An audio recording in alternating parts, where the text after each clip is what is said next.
Welcome to the Deep Dive. We're here to unpack big ideas for you. And today, well, we're tackling something that kind of flips a common belief on its head. What if real strength isn't about hiding things, but about, well, daring to show them? We're diving into vulnerability, that feeling we often think of as weakness.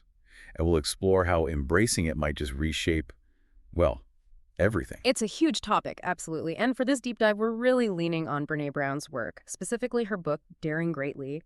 You know, how the courage to be vulnerable transforms the way we live, love, parent, and lead. Yeah, classic. Totally. And what's so compelling is how she takes vulnerability, which sounds maybe a bit soft, and grounds it in solid research, years of data. It's not just opinion, it's a practical guide, really. Okay, so our mission today is to unpack that research, maybe challenge some old ideas we all have, and show you how letting yourself be vulnerable could change how you live, how you connect.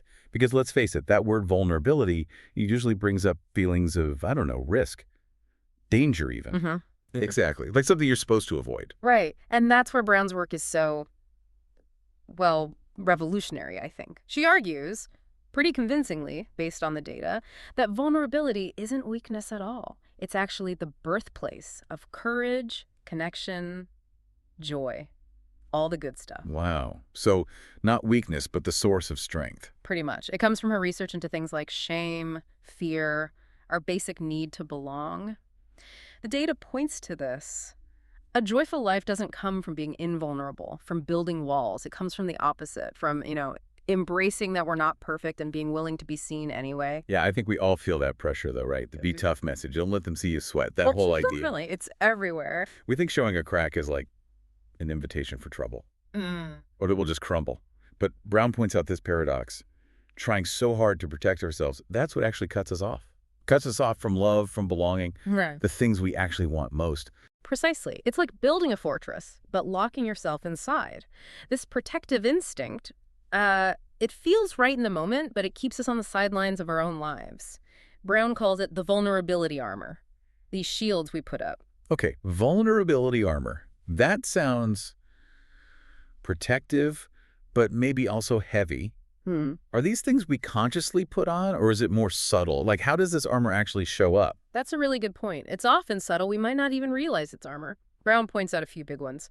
Perfectionism is one. It's not just about high standards. It's this frantic need to control how people see us, to avoid criticism at all costs. Right, like rereading that email 50 times before sending. Exactly. Or delaying a project because it's not perfect. Then there's numbing. That's a huge one. Reaching for distractions, scrolling your phone, maybe having an extra drink. Eating comfort food the second you feel uncomfortable instead of just feeling it. Avoiding the feeling. Yeah.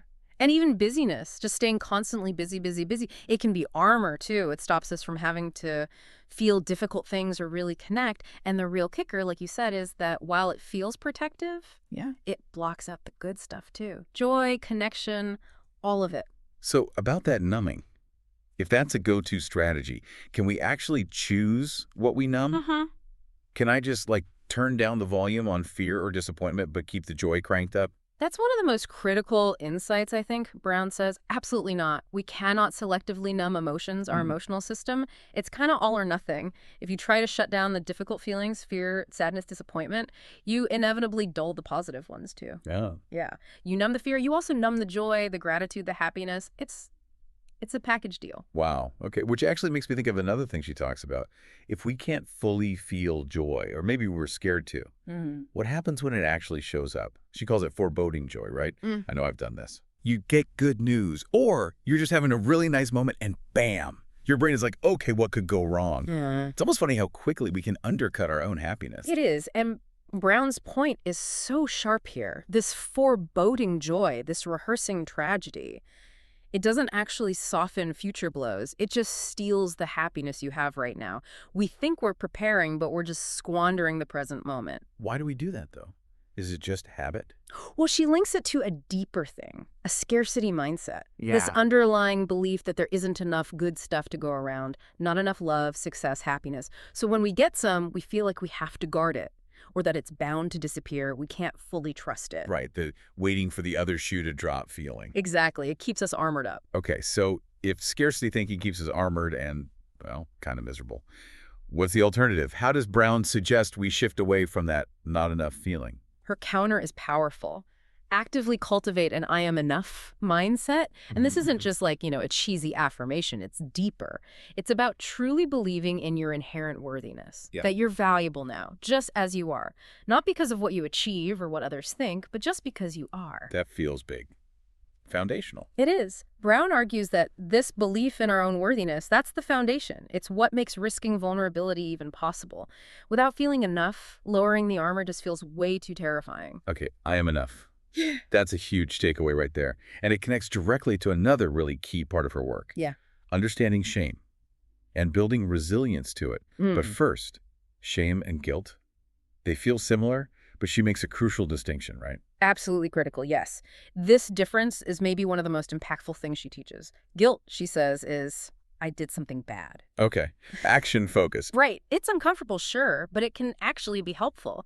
It signals our actions didn't match our values. So guilt can motivate us to apologize, fix things, change our behavior. It can lead to growth. Makes sense. So what about shame then? Shame is different. Shame is I am bad. It's not about what you did. It's about who you are. This intensely painful feeling that you're fundamentally flawed, that you're unworthy of love, unworthy of belonging. Oof, that hits hard. I am bad. Yeah. And the implications are huge. Guilt can be constructive. Shame, it's destructive. It makes us want to hide, to withdraw, to disappear. And it's strongly linked to really negative outcomes. Things like addiction, depression, anxiety, aggression. It's a total dead end emotionally. Wow. Just separating those two feels incredibly important. We probably mix them up all the time. We do. And just recognizing shame as shame when it shows up, not just general feeling bad, that's the first step towards managing it, towards self-compassion. So if shame is this powerful force and it makes us hide, how do we fight back? How do we build that resilience Brown talks about? She offers actual steps, right? Like tools we can use. Yes, she does. Very practical tools. It starts with step 1. Recognize and understand your triggers. Basically, become aware of when you feel shame.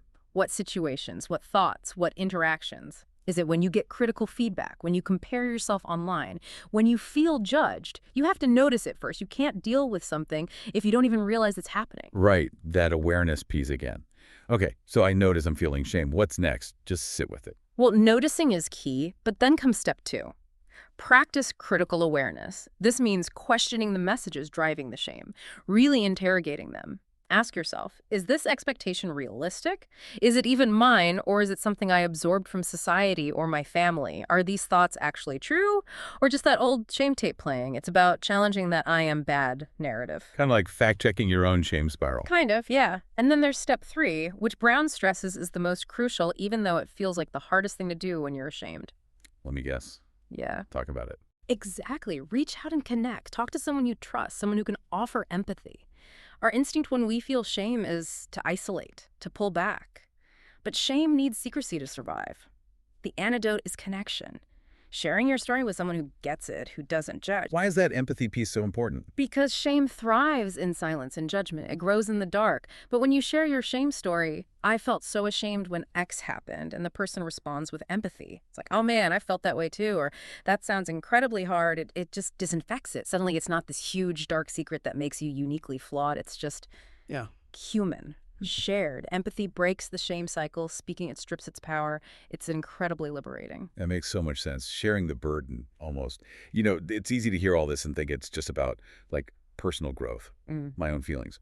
But Brown takes these ideas, vulnerability, shame, resilience, and applies them much more broadly, doesn't she? Like, into leadership, parenting. Oh, absolutely. It's not just self-help. It's systems-level thinking, too. She argues that the most courageous, most effective leaders and parents are the ones willing to be vulnerable. Think about it.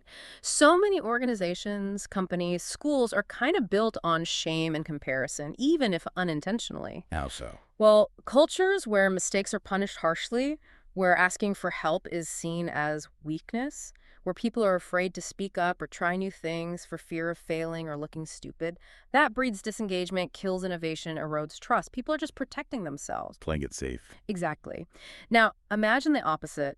Imagine a workplace or even a classroom where it's genuinely okay to say, I don't know, or I need help, or I messed up, where leaders model vulnerability by admitting their own uncertainties or mistakes. That's what Brown calls a culture of courage. It's built on trust, and shared vulnerability actually makes teams stronger, more creative, more resilient. That sounds like a much better place to work or learn. Doesn't it? It's transformative potential. Okay, so bringing this all together, what's the big message for you listening right now? Brown's daring. Greatly, it's really an invitation, isn't it? An invitation to, as she puts it, step into the arena. Show up for your life with your whole heart, imperfections and all, and to really grasp that your worthiness, it's inherent. It's not tied to your job title or how many likes you get or whether you fail or succeed. You are enough, period. It's such a powerful, freeing message. It's like giving yourself permission to let go of that crushing pressure to be perfect and just embrace the beautiful messiness of being human. Our flaws aren't bugs, they're features. They're what connect us.